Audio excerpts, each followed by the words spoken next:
Lassan kilövünk ebből a kis pályás szívós korból, de azt nem mondom, hogy nem esik jó még egy sluk a zsúból.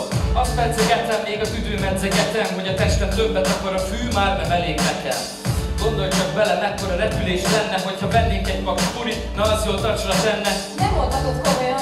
Hát én pedig igen, mert már meguntam, hogy a seggem mindig egy padon pihen. De miért nem jó ez neked? Hát mert én többre vágyok, pörögni a várossal, pörögni, mint a szárok. Zsír!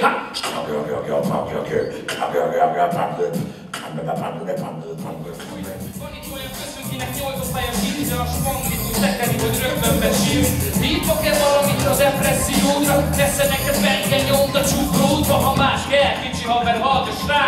Ez nem az az embó, amit a tévében látsz, mint a tévében látsz, a tévében látsz. 20-12 jegyezd a számot, most a közön élet, meg a te világod, csak tekered, csak nyújtod, csak szívod, és a legjobb spanokat behívod. Igen, 20-12 jegyezd a számot, most a közön élet, meg a te világod, csak tekered, csak nyújtod, csak szívod, és a régi szép időket visszasírod.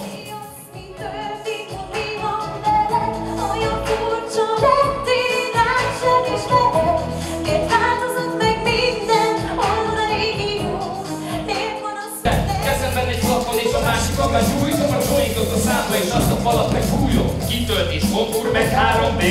Szívek a babágyában a város szép. Ilyen a városkép, kár, hogy ők egy mázolt kép, de néha szebb neked 100-szor, mint egy 100-szor szép. A falakat már rég, graffiti verik, de a halatot a művészetet el nem ismerik. A falakat már rég, graffiti verik, de a halatot a művészetet el nem ismerik. A falakat...